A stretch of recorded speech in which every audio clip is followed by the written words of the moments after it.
যেখানে বাঘের ভয় সেখানে গিয়েই রাত পোয়ায়। এত সাবধানতা থাকি, সাবধান করে খাইতে দিই, তারপরেও ভাতের মধ্যে চুল পায়। ১ দিন না ২ দিন না ৩ দিন চুল পেল। তারপরে ধরে চুল কেটে দিল। কেন যে দিল সেও আবার কেউ না, আমারই ভালোবাসার মানুষ, নিজের ভাতার। নিজের ভাতারই দিল চুল কেটে। কেন দিল, কি জন্যে দিল? আমার সাথে থেকে পুরো ভিডিওটা দেখলে তাহলে বুঝতে পারবেন। আর পুরো ভিডিওটা যদি না দেখেন তাহলে কিছুই বুঝতে পারবেন না। আসসালামু আলাইকুম, সবাই কেমন আছেন? আগে আমি প্রথমে বলে নিই কী, কী রান্না করছি। আজকে বেগুন দিয়ে আর মাছ দিয়ে রান্না করছি, আর হচ্ছে কলমি শাক ভাজি করব। কারণ হচ্ছে ভালোবাসার মানুষরাই কিন্তু বেশি আঘাত করে, তাছাড়া অন্য কেউ আঘাত করতে পারে না। যে যাকে যে বেশি ভালোবাসে সেই কিন্তু বেশি আঘাত করে। এটা কিন্তু বাস্তবে সত্য কথা। কারণ আর আমি কিন্তু ভয়তে, ভয়তে আতঙ্কে থাকি। এত সাবধানতা করে রান্নাবান্না করি। তারপরে কিন্তু ১ দিন না ২ দিন না ৩ দিন ৪ দিন পর্যন্ত মনে করেন যে এইভাবে পরপর। কারা যে এইগুলো করলো, কেন যে করলো আমি কিছু বুঝতে পারি না। মনে হয় যে ভূত পেত্নী এসেই কি আমার এই মানে যে চুলগুলো ভাতের ভিতরে দিয়ে যায়, আমার ভালোবাসার মানুষের ভাতের ভিতরে দিয়ে মানে এই গ্যাঞ্জাম বাধায়। আমি আসলে কিছু বুঝতে পারি না। যখনই খেতে যাই তখনই খেতে দিলে মানে যে মানে আল্লাহ, আল্লাহ করি আর যে যেন চুল না পায়, চুল না পায়। ওমা!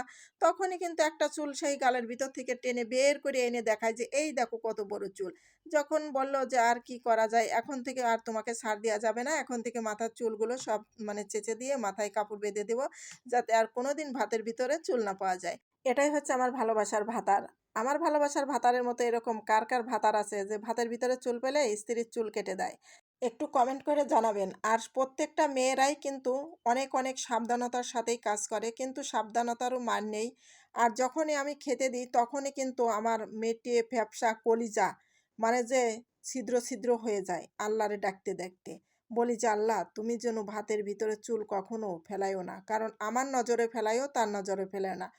ওমা! তখনই কিন্তু তার ভিতরেই যাবে, তার খাওয়ার ভিতরেই যাবে, তার পানির ভিতরেই যাবে, তার ভাতের ভিতরে যাবে, তরকারির ভিতরেই যাবে।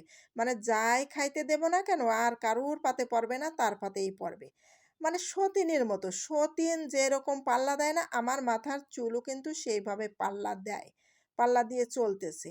হ্যাঁ? সতিন যেরকম মানে পাল্লা দেয় যে আজকে তরকারিটাও রান্না করে গেল ঠিকঠাক মতো, কালকে তরকারিতে লবণ দিয়ে দেবো ওর বেশি করে, যাতে ঝগড়াটা আঁইটে যায় ভালো করে। কিন্তু সতিনী যেরকম করে সেম টু সেম আমার মাথার চুলগুলোও সেরকম করতেছে। তা প্রিয় ভাই বোনেরা, কথা বলতে, বলতে বেগুন তরকারি মাছ দিয়ে রান্না করেছি। এত, এত স্বাদের এত টেস্টি হয়েছে, কিন্তু করার কিছু থাকে না, তারপরেও চুল পায়। আর এদিকে শাক ভাজি করতেছি।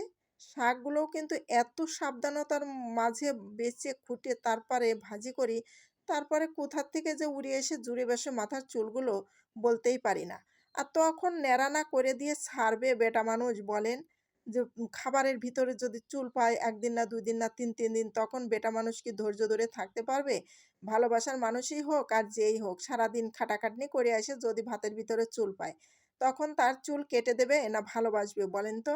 তো প্রিয় ভাই বোনেরা, চলে গেলাম শাক ভাজি করতে, করতে। আজকের মতো বিদায় নিলাম। আল্লাহ হাফেজ।